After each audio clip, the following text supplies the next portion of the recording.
ድርሰት ተውፊቅ አልሐኪም፣ ትርጉም አቡነህ ሸክቡላ።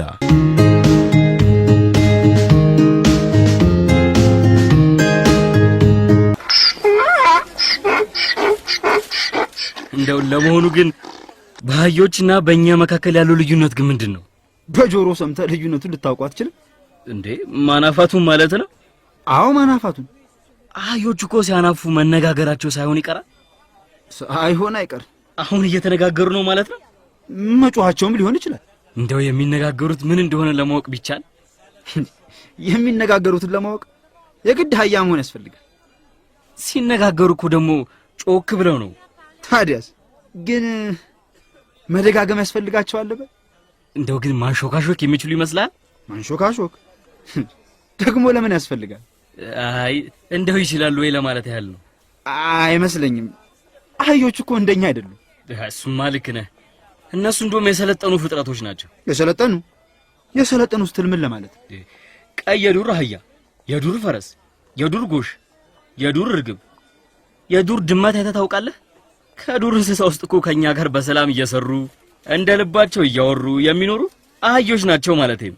እንደ ልባቸው? አዎን፣ እንዳስፈለጋቸው እየጮሁ መናገር። በነገራችን ላይ እኔ እናንተ የተደላደለ ኑሮ የማንኖርበት ምክንያት ምን እንደሆነ ታውቃለህ? ቅስማችን በመሰበሩ። ለምን ተሰበረ?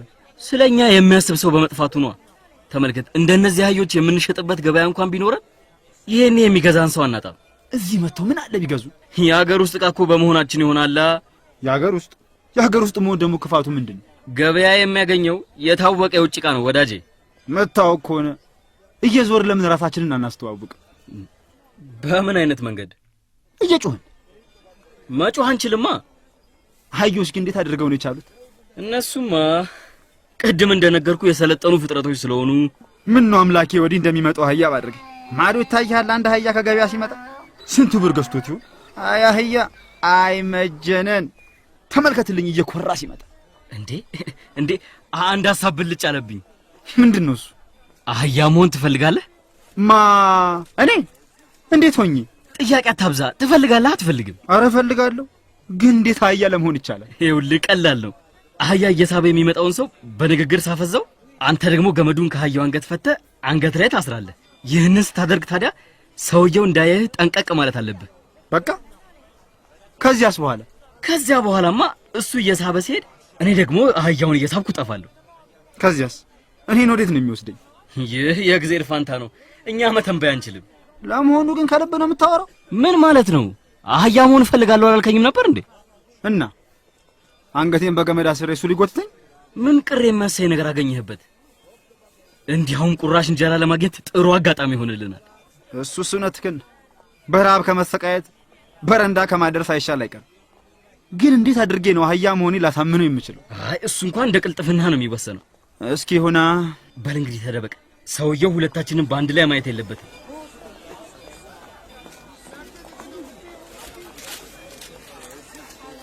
እንደምን ሰነበቱ ጋሼ? ዛሬ ይመስገን። ዘነጉ ይመሰለኝ። አረ እንጃ ማን ልበል? ከዚህ በፊት እኔና እርሶ እኮ በአንድ ገበታ ላይ እንጀራ አልቆረስንም? እንዴት ይረሱታል?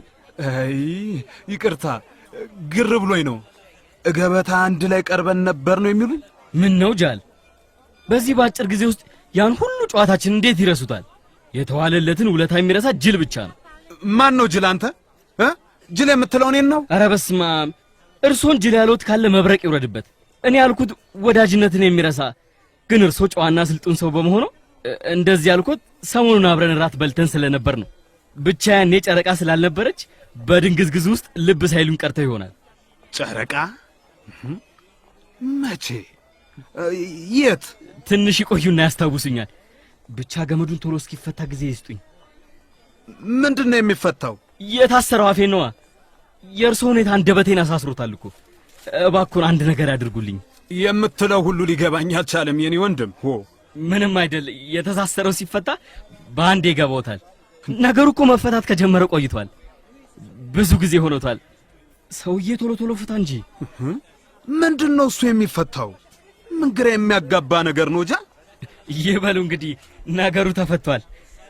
ችግር የሚፈታውና የሚያቀለው ኃያሉ እግዚአብሔር ብቻ ነው። ደሞ እኮ ይገርሞታል። ነገሩ ቶሎ ነው የተፈታው። ለማንኛውም ለሁሉም ጊዜ አለው ተብሎ የለ። ካላስታወሱኝ ምን ይደረጋል? አረፍ ብሎ ብቻ እንዲያስታውሱኝ ጊዜ ልስጦ። የእግዚአብሔር ፍቃድ ከሆነ በቅርቡ እንገናኝ ይሆናል። ያኔ ግን ቶሎ አስታውሱኝ። የሞቀ ልባዊ ሰላምታ እንደሚሰጡኝ ተስፋ አደርጋለሁ። ይበሉ፣ ደህና ሰንብቱ። የት ይሆን የተዋወቅ ነው? ራትስ የት ይሆን አብረን የበላ ነው? ደግሞ ጨረቃ ሰሞኑን ጠፍታ አታውቅም። ምናልባት ያኔ ለትንሽ ጊዜ አእምሮዬን ስቼ በነበረበት ጊዜ እንዲሁ ተገናኝተን ይሆን? ፈጠን ወዲህ ይሄ ቀርፋፋ አህያ። በስመ አብ ወልድ። ምን ታሳየኛለህ ጌታዬ? ምንድነህ አንተ? አህያ ነኛ። አህያ? ታዲያስ ራስዎት ከገበያ የገዙኝ አህያ እንዴ? ምን ነው ገረሞት ጌታዬ? ቅድም እርሱ አይደሉ የገዙኝ? እሱማ ነው፣ ግን ምንድን ነው ግናው? አትበጽሕ ወኩልንት። ኧረ ደናገጡ። ያው ቅድም ከገበያ የገዙኝ አህያ ነኝ። እንዴት እንዴ? አንተ ሰው አይደለም እንዴ? ጌታዬ ዝም ይበሉ፣ እድለኛ ኖት። በእርግጥ አንተ ሰው ነው ወይንስ? አዎ ሰው ነኝ፣ ጨርቅ አይደለሁም። ምን ነው እንዲፈሩ? ሁሉንም ነገር ለመረዳት ከፈለጉ ረጋ ይበሉ። ረጋማ ብያለሁ። ይስሙኝ እንግዲህ ጌታዬ። ያው ልንገሮት፣ እንደ እርሶ ደግ የሆነ አባት ነበረኝ። ታዲያ አንዴ አይቻት ለማላውቃት አይታይ ለማታውቅ ልጃገረድ ልዳርህ ሲለኝ አሻፈረኝ አልኩት። በተደጋጋሚ ሊያስገድደኝ ሞከረ። ቢጨንቀኝ ጊዜ አይ እንግዲህ በነገሩ ላይ ተወያይተን እንተማመን እንጂ አታስገድደኝ አልኩት። በል ከእንግዲህ ልጅ አይደለህም አለኝ። እኔም ከእንግዲህ የምታዘኝን ሁሉ ዝም ብዬ አልቀበልህም አልኩት። በጣም ተናደደና አህያ አለኝ።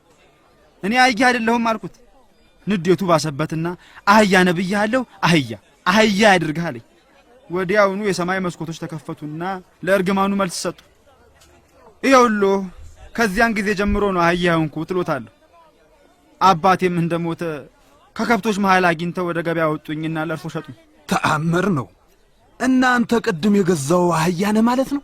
ያው እርሶ ቅድም የገዙኝ አህያ። ታዲያ አሁን እንዴት ሰው ሆንክ? በል እየነገርሆ እድል ሆነው እኔ እንዲያደረገሉ ጻድቅነቱ መለኮታዊ ሥጋ በመሆኑ አምላክ ለክብሮ ሲል ከአህያነት ወደ ሰውነት ለወጠኝ። እንዴ ትቀልዳለህ ልበል? የሚገርም ነገር ነው። እሺ አሁን ምን ብናደርግ ይሻላል? ምን ነው? ምን አዲስ ነገር ተፈጠረ ደግሞ?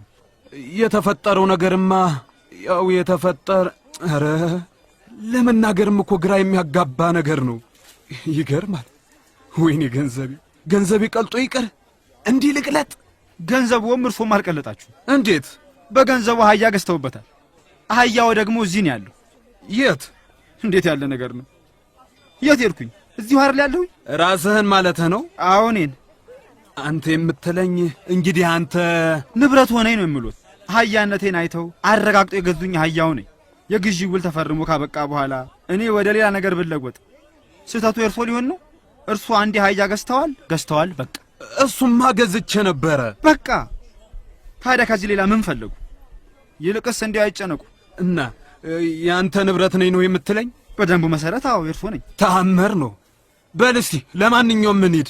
ታዛዥ ነኝ። በርዙር ለመሆኑ ማን ተብለህ ነው የምትጠራው? ባስፈለገው ስም ሊጠሩኝ ይችላሉ። ለምሳሌ ቡላ ብለው ሊጠሩኝ ይችላሉ። ና ቡላ፣ ሂድ ቡላ ሊሉኝ ይችላሉ። ቡላ? አዎ። በልሽ እንሂድ። አቶ ቡላ ግን አንገትህን በገመድ ማሰር አስፈላጊ ነው ትላለህ? ያለ ገመድ ብትሄድ ይሻላል። ደግሞ የት እንዳትሄድ ነው? በል አንገትህን ቀና አድርግና ልፍታልህ። እኔው ራሴ እንድፈታ ይፍቀዱልኝ። እንዲህ እያደረኩ እንድፈታ ይፍቀዱልኝ። ባይሆን እንዲህ ይሻላል። አቶ ቡላ ወደ ቤት እንሂድ።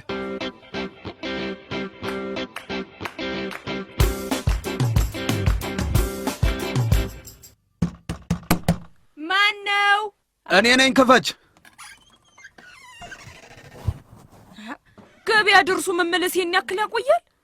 ለመሆኑ አሁን አህያውን ገዛህ? አዎ አህያ። ጓሮን ያሰርከው? የምን ጓሮ ማሰራ መጣሽብኝ? ግባ አቶ ቡላ። በሞትኩት እንግዳ ቁመህ ነው ስለ አህያ የምታወራኝ? ቤት ለእንግዳ ይግቡ ይቀመጡ ጌታዬ። እንግዳ እንኳን አይደለም ከገበያ የገዛሁት። ቆይ በኋላ ባጫውትሽ ይሻላል። ይልቅ ቡና ፌልን። እሺ። በእርግጥ ይሄ ነገር አሁን እንዲሁ ለባለቤቴ ምን ብዬ ነው የምናገረው? እውነቱን ነው የሚነግሯቸው። እውነቱን? አዎ እውነቱን። አንዲት ቃል ሳይጨምሩ አንዲት ቃል ሳይቀንሱ በግልጽ መናገርን የመሰለ ነገር የለም። የት እንደምትተኛም እንዲሁ ግራ የሚያጋባ ነገር ነው እኮ። ከከብቶች ጋር ከጋጣው ነው የምተኛው። እንዴ ምን ማለት ነው? እንዴት ከጋጦ ትተኛለህ? ለእኔ የሚገባው ስፍራ እዚያ ነው። የተፈጥሮን ባህሪ ለመለወጥ አይሞክሩ። ካዘኑልኝ ትራስና አንዲት ቁርበት ቢያዘጋጁልኝ ይበቃኛል። ጥሩ። ግን የምግብህስ ጉዳይ? መቼም ድርቆሽ ሳርና ጥራጥሬ ብቻ ብላ ማለቱ ይከብዳል። ግድ የለም ጥራጥሬ እበላለሁ፣ ግን የተቆላ መሆን አለበት። የባቄላ ሹቅ በቅቤ ታጅሎ ቢገኝ ይመረጣል። ሌላ ነገር ይጨመርበታል? አዎ ትንሽ ሽንኩርት ተከትፎ ቢጨመርበትም እበላለሁ። አሃ ሁልጊዜ ባቄላ ብቻ ልትመገብ ትችላለህ ማለት ነው? ምን ላድርግ? የእግዚአብሔር ፈቃድ ሆኖ ነው፣ የተፈጥሮ ነገር ሆኖብኝ። እንዳልክ እንግዲህ መቼም አህያ ምሳና እራት አያውቅም። መቼ አጣሁት? ጥሩ። ስለ መኝታና ስለ ምግብ ጉዳይ ተስማማን። እንግዲህ የቀረን የሥራ ጉዳይ ነው። ለመሆኑ ምን መስራት ትችላለህ? አህያዎች የሚሰሩትን ማንኛውንም አይነት ሥራ እሠራለሁ። አልጋለብም እንጂ። አልጋለብም? አዎ ሽምጥ ስለምጋልብ ሊወጡብኝ አይችሉም፣ ይወድቃሉ። ጭነት መሸከምስ? ድንች፣ ትርንጎና የመሳሰሉትን እየጫንኩ እንዲሁ ወደ ገበያ ለመውጣት ሐሳብ ነበረኝ። እሱን እሸከማለሁ። በጀርባ ነው የምትሸከመው? ይሄ የራሴ ጉዳይ ነው። አህያ በሆንም የሚያስብ አእምሮ ያለኝ አልመሰሎትም እንዴ? አእምሮ ነው ያልከኝ? ሄይ እኔስ የአእምሮውን ጉዳይ ረስቸው ነበረ። ከእንግዲህ አስቡ፣ አእምሮዬ ለአገልግሎት ይውላል። ከእንግዲህ ሊተማመኑብኝ ሊመኩብኝ ይገባል። ብቻ አንዳንዴ ከእርሶ ጋር እንድወያይ ይፍቀዱልኝ። በማንም ሳትነዳ አንተው ራስህ ሸክሙን ተሸክመ ለነጋዴዎች ልታደርስ ትችላለህ ማለት ነው? ይሄ ቀርቶ በጥሩ ዋጋ እንዲሸጥሎ መከራከርም እችላለሁ። መልካም፣ እስቲ እናያለን። እንግዲህ ቡናው ይቅረብ እንዴ? ይቅርታ ያርጉልኝ፣ አንዴ። ምን ነው? ወዴት ልትሄድ ነው? የምተኛበትን ጋጣ አይቼ ልመለስ። በስተቀኝ በኩል ታገኘዋለህ።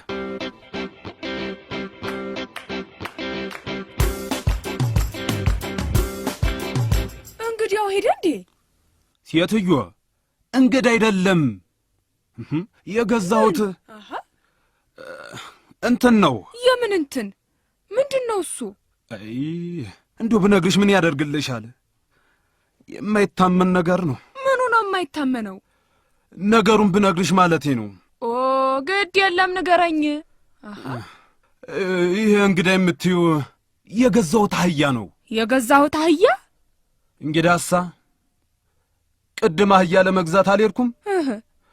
ከዚያ ከገበያው የገዛሁት አህያ ነው። ምን ነው ጃል? ሞኝ ብሆንም በዚህ አልታለልም። አንቺ ቀድሞውንም ብነግርሽ አታምኝም ያልኩት እኮ ለዚህ ነበር። ታዲያ የሰው አህያ ገበያ ላይ እንደሚሸጥ ላምን ኖሯል? መጀመሪያ ስገዛው ሰው አልነበረም። ያው እንደ ማንኛውም አህያ ነበረ። ያናፋ ነበር እኮ። ያናፋ ነበር? ታዲያስ እግዚአብሔር ምስክሬ ነው፣ ያናፋ ነበር። ኋላ እንዴት እንዲሆነ ታዲያ? ያው በገመድ እየሳብኩት ብዙ መንገድ ከሄድኩ በኋላ መለስ ብዬ ሳየው ሰው ሆኖ ታገኘ። አበስኩ ገበርኩ። ይህማ ጅኒ ነው። የለም ሴትዮ፣ ጅኒ አይደለም። አህያው ወደ ሰው ተለውጦ እኮ ነው።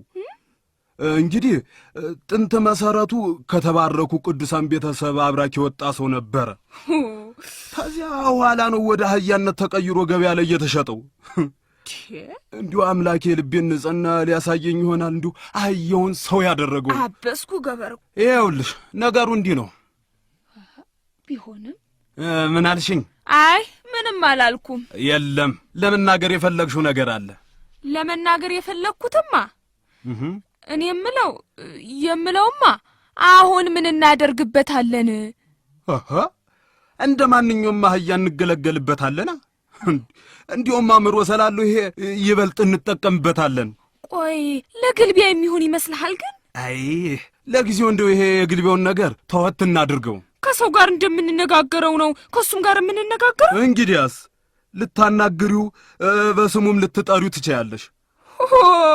ስምም አለው? ትቀልጃለሽ ልበል? ቡላ ይባላል። ቡላ ወዲና፣ ቡላ ወዲያ ሂድ ብንለው ሰምቶ ይታዘዘናል። የመኝታ ቦታውስ? ያው እንግዲህ እሱ ከጋጠው ወይ በረት ውስጥ ከብቶች ጋር ያድራል። ብቻ ቁርበት ማንጠፍ ያስፈልጋል። ምግቡስ? አሹቅ ባቄላ፣ ይሄ በቅቤ ታጅሎ። በቅቤ? አዎ። ደግሞ ይሄ ትንሽ ሽንኩርት ተከትፎ ይጨመርበታል። አሃ፣ ትንሽ ሽንኩርት ተከትፎ ይጨመርበታል። ቡና ሲጠጣል? ይሄን እንኳን ባናስለምደው ይሻላል። ተመስገን። የሰው አህያ ማግኘት እንዴት መታደል ነው! ዋ ሴትዮ፣ አንዲት ነገር ለጎረቤት ታወሪና ገበሬዎች አንገታችንን ነው የሚቀነጥሱት። ቢጠይቁኝ ምን ልበላቸው ታዲያ? ያው ጭሰኞችን እየተቆጣጠረ እንዲያሰራልን ከሩቅ አገር ያመጣነው ዘመዳችን ነው። በይ። ማን ነው? እኔ ነኝ ቡላ። እሱ ነው። ክፈችለት። ግባ። በረቱን ጠራርጌ ሳር ቢጤ ጎዝጉዤበታለሁ። አየሽልኝ? እኔም ቤት እንዲሁም መኝተውንም እኮ ራሱ ነው የሚያዘጋጀው። ይህም አንድ ዕዳ ነው ያቀለለልኝ። ጥሩ ነው። ይህንንስ ይልመድ። የተመለስኩት ለብርቱ ጉዳይ ነበር። ምን አይነት ብርቱ ጉዳይ? ስለ አትክልቱ ሽያጭ ጉዳይ። ስለ አትክልቱ ሽያጭ? አንድ ከከተማ የመጣ አትክልት ነጋዴ ደጃፍ ላይ ቆሞ አገኘሁትና ማነህ ስለው አትክልት ሊገዛ መምጣቱን ነገረኝ። እኔም የድንችና የትርንጎ ዋጋ በሁዳዴ ጾም ምክንያት ተወዷል፣ ሌሎች ነጋዴዎች ዋጋውን ከፍ አድርገው ለመግዛት ስለተስማሙ ከፈለክ ብር ጨምረህ ግዛ፣ ካልፈለክ ተው አልኩት። ተደናግጦ ዋጋውን ከፍ አድርጎ እንደሚገዛ ነገረኝ። ብር ጨምራለሁ አለ። አያዩም፣ ለቀብድ ብዙ ገንዘብን ያስረከበኝ። ይኸውሉ። አይ እግዚአብሔር ይባርክህ። ብቻ አንድ ነገር እሺ ይበሉ። ምንድን ነው እሱ? ስለ ሽያጩ ውሳኔ ላይ ከመድረሱ በፊት በነገሩ ላይ ከእርሶ ጋር እንድነጋገር ይፍቀዱልኝ። እሺ ተናገር ልስማህ። ምርቱን በሞላ ሊሸጡት ሳያስቡ አልቀሩ። አዎ ሁሉንም ልሸጥ አስቤያለሁ። ለምን ሁሉንም ይሸጣሉ? ገንዘብ ያስፈልገናል። ይሄን ያህል አጣዳፊ ነው? በጣም እንጂ። ለበዓሉ የሚሆኑ ነገሮች መግዛት አይኖርብንም? ደግሞም አንድ ጋሻ በተጨማሪ ልገዛ ፈልጌያለሁ። ለዚህ ሁሉ ደግሞ በርከት ያለ ገንዘብ ያስፈልገኛል። እኔ እንኳን የተለየ ሐሳብ ነበረኝ። ምንድን ነው? እስኪ ተናገረው። ምርቱን ሁሉ ከምንሸጥ ለሚቀጥለው የዘር ወቅት ዘር ስለሚወደድ በውድ ዋጋ እንድንሸጥ ከተመረተው ውስጥ ከፊሉን ብናስቀምጥ ብዬ ነው። አይ የወደፊቱን እንኳን እግዚአብሔር ያውቃል። ምንድን ነው የሚለው? ሌላ የምትናገረው ነገር አለ? እሱማ ነበረኝ፣ ፈራሁ እንጂ። ተናገር እንስማው። እሺ እንግዲህ ነገር አእምሮ እስከሚጉላላ ተናግሮ ሊናን ማጽዳት ይሻላል። አትክልቱ ባረም መዋጡን አይቼ በጣም ነው ያዘንኩት። በጊዜ ካልታረመ ተክሉ መድረቁ ነው። ምን ላድርግ ወንድሜ፣ ጭሰኞ ይሄው ከአዲስ አበባ የሚነፍሰውን ወሬ እየሰማ አልምጥ ሆነ። መሬት ላራሹ ሲባል ተሰምቷል። እንደ ድሮ ማስገደድ የሚቻልም እንኳን አይመስለኝም። ታዲያ ይሄ ሁሉ በእኔ ጉልበት ብቻ ሊከወን ይችላል? ከዛው ይድረቅ እንጂ። እሱማ እውነትዎን ነው። ጭሰኛው ካለመጠ ታዲያ አንድ ሁለት የቀን ሰራተኛ ባመጣሉ። ኧረ ምን ሰራተኛ መጣህብኝ? እዚህ መጥተው ደግሞ ያበጣብጡኝ። አንተንማ እንትን መሆንህን ባላረጋግጥ ያው ከከተማ ላመጣህም ነበር። ብቻ ሌላው ችግር ገንዘብ ነው። እነሱ እንደሆኑ በቀን ካለ ብር አንሰራም ነው የሚሉት። ታዲያ ገንዘብ መቸገሩት? ምን ነካ? ድንቹም ትርንጎም መች ተሸጠ? ገንዘብ ያጡስ አይመስለኝም። ወቾ ጉድ! የእሜቴን ጉትቻ የእሜቴ ጉትቻ ምን ይደረግ? አረሙ ቶሎ ቢታረም የመጀመሪያው ምርት ሽያጭ ጉትቻውን እጥፍ ዋጋ ይመልሳል። ምን አለበት? እውነትህን ነው። ምን ታሰማኛለህ ፈጣሪ? አንተ ሰውዬ አጋሰስ የሚናገረውን ሁሉ በእጄ ብለህ ትቀበላለህ? እውነት ጉትቻዬን ለመሸጥ ታስባለህ? እስካሁን የተሸጠው ወይ የተገዛ ነገር የለም። እንዲሁ በባዶ መሬት ለምን ትናደጃለሽ? ከአህያ ጋር ስትዶልቱብኝ እየሰማው ለምን አልናደድም? የሰው በግ። አሁን ይሄ እንትን የሚጠቅመኝን እንጂ እንዲሁ የሚያስቀይም ነገር ተናገረ። እስቲ ለማንኛውም ሐሳቡን እናስጨርሰውና ያንቺንም ሐሳብ በኋላ እናስጨርሰው። ልስማው። ሆድ የሚነፋ ዝባዝንኬውንም ልስማ። እሱ እንደሆነቴ ዝባዝንኬውን ማናፋት የጀመረው ገና እንደመጣ ነው። ሐሳቡን ቢያቀርብ ለእኛ የሚጠቅም ሐሳብ። የምን ሐሳብ ነው የምትናገረው? ይህ አህያ ነው የሚያስበው? ደሞ ብለን የአህያን ሐሳብ እንስማ። እሱ እኮ እንደ ሌሎች አህዮች አይደለም። የፈለገውን አይነት ይሁን። አሃ እንደፈለገው የሚጠመዝዝ አህያ ከጉትቻዬ ላይ ሐሳቡን እስካላነሳ ድረስ እዚህች ቤት አብረን አንኖራት። ሐሳቡ ይጠቅመናል ነው የምልሽ። ነጋዴው ለድንቻችንና ለትርንጓችን ከፍተኛ ዋጋ እንዲከፍል ሲያደርግ እያየሽ። ምን ከፍተኛ ዋጋ እንዲከፍለን ያደርጋል? እቴ ያለንን በወጉ እንዳንበላ ሊያደርገን ነው እንጂ ገንዘባችንን ለፋሲካ እንዳናውልና መሬት እንዳንገዛበት አጉል ዕቅድ ሲያወጣ እያየኸው። ከፋሲካ በኋላ ለዳግም ትንሣኤ በግ እንደሚያስፈልገንም አትርሳ። የምን በግ ብቻ ገብስማም ዶሮ ያስፈልገናል። ታዲያ ይህን ሁሉ እያወቅ የአህያውን ንግግር መስማት ትክክል ነው? መስማቱ አይጎዳም ነበር። እባክሽ ይልቅስ ተጠንቀቅ። በጆሮ የሚዘልቅ ቁና ንግግር ከምትሃት ይበልጥ ያፈዛል። እና አፈን ዘግተን ኑርን በለው ነው የምትይኝ? አዎ፣ ተለጉሞ አርፎ ይቀመጥ። እንደውም እንደኔ አፉ በጨርቅ ቢወጠቅም ደስ ይለኛል። ይኸውልህ አንድ ነገር ግልጽ እንዲሆንልህ ያስፈልጋል። እሱ እንደ አህያነቱ አህያ፣ አንተ ደግሞ እንደ ቤት ባለቤትነትህ እንደ ባል መሆን አለባችሁ። ክብርህን ጠብቅ። የቤቱ ባለቤት እሱ ሊሆን ነው። ውላ ነው የቤት ባለቤት የሚሆኑ? ተይ እንጂ ልጓሙ በእጅ እንዳለ አታውቂም እንዴ? ታዲያ ምን እስኪሆን ድረስ ነው የምትጠብቀው? አትለጉመውም? ባይሆን እንዳይናገርን ከልክለው እንጂ እንዲሁ መለጎሙ ጥሩ ነው። ልቅ መሆኑን አልወደድኩትም ስልህ። እንዴት? ባገኘው ቁጥር ሊያታልልህ ይሞክራል። አንተም ትሰማዋለህ። ትሰማዋለህ? ምን በወጣኝ። እንዲሁ ምንም ቢሆን ባህያ ይመታለል ይመስልሻል? ተወኝ ጃል። መናገርና ማድረግ ለየቅል ነው። እና አሁን እንዲሁ ምን አድርግ ነው የምትይኝ? እንደ ማንኛውም አህያ አንገቱ በገመድ ይታሰር ነው የምልህ። ይሄ ነገር ሰው አይደለም ነው የምትይው? አህያ ተራ ስትገዛው አህያ አልነበረም እንዴ? ታዲያ ምን ሊሆን ነው? እንደ ጎረቤት አህያ ጓሮ ታስሮ መኖር አለበት እንጂ እዚህ ቤት ገብቶ እንዲዘባርቅ አልፈልግም። በዚህ ካልተስማማ ብዬ ጎረቤት ጠርቼ ያበደ ባሌን ተመልከቱ፣ ከገበያ ከገዛው አህያ ጋር ሲመካከር እዩልኝ ብዬ አዋርድሃለሁ። እስቲ ብዳት ሆኜ እኔ ልሙት አልተውህም። እሺ በቃ ዝም በይ። ይበቃል። ምኑ ነው የሚበቃው? መጨቃጨቁ ይብቃንና እንደ ድሮአችን በሰላም እንኖር። ስማ አንተ ቡላ፣ ወዲህ አዳምጥ። ይህ እንደ ጓደኛ ከእኔ ጋር እኩል አፍ መካፈት የሚገባ አይደለም። የቤቱ አስተዳዳሪ እኔ እንደመሆኔ ሁላችሁም እኔ ያልኩትን ነው መፈጸም ያለባችሁ። ትሰማለህ? እዚህ ቤት እስካለ ድረስ ከአፈ አንድ ቃል እንዳይወጣ። በል ጭነት እስኪዘጋጅልህ ወደ በረት ሂድ። እሺ ጌታዬ፣ ግን አንዲት የመጨረሻ ቃል ልናገር ይፍቀዱልኝ። የምን መሟዘዝ ነው እሱ? አንድ ቃል መናገር የለብህም ብለውሃል። አትሰማም እንዴ? አፌን ያዝ። ይኸው መሬቴ፣ አፌን ይዣለሁ እንዳላችሁ። እንግዲህ ልሂድ።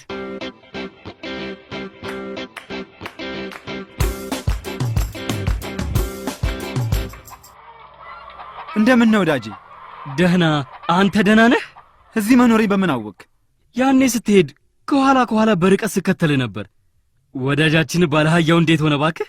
አረ ወንድሜ፣ አብሮ የሚኖርም ሰው አይደል? ደግ ሲያስቡለት የማያውቅ ደደብ ነው። ምን ነው አህያውን ለምን አመጣ? ከእንግዲህ ምን ያደርግልናል? ነገሩ ሁሉ እኮ ተሳክቷል። ሥራ ተገኘ። ሥራ ተገኝቷል? ከየት? ካንተ እንደተለየሁ አንድ ትልቅ ቤት ከሚሰራበት ቦታ ደርሼ ብጠይቅ ሽንት ቤት የሚቆፍር ሰው እንደሚፈልጉ ነገሩኝ። ጓደኛዬን ጠርቼ ልምጣ ስላቸው እሺ ስላሉኝ ልጠራህ መጣሁ።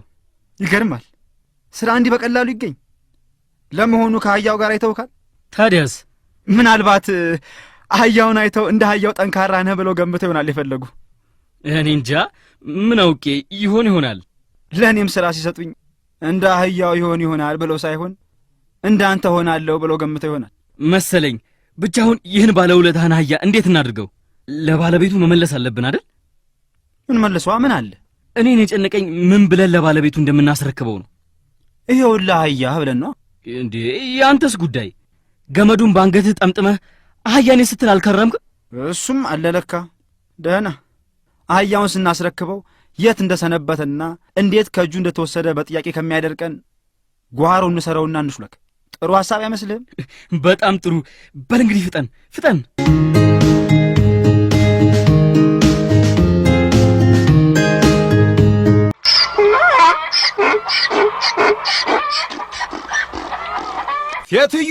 ሴትዮዋ ነይ ታምር ተመልከቺ።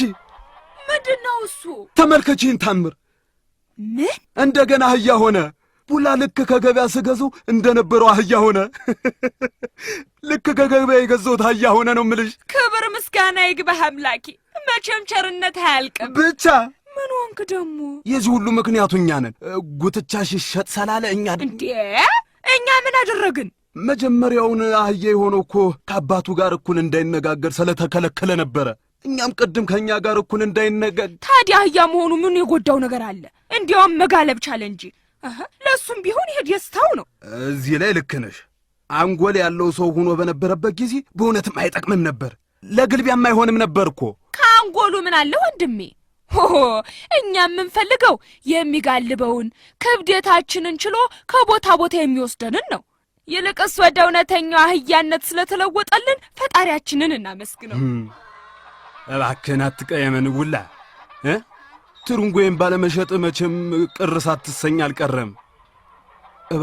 እባክህን እንዲሁ ለመንደራችን ገበሬዎችና እንዲሁ ቀጥቃጮች አትናገርብን።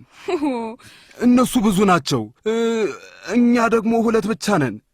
ትሰማኛለህ? አሁንም እኮ እንዲናገር መንገድ እየከፈትክለት አይደለም እንዴ? የግድ ተናገር አይደለም የምትለው? ጥሩ፣ ምን አለ ንግግር ይጀምርና እንተያያለን። ጉትቻዋን ሽጥ ይበልህና እንተያያለን። በል አቶ ቡላ፣ አደራ እንደነገርኩህ። እንግዲህ አሁን ወደ ጋጦ ሂድና አረፍ በል።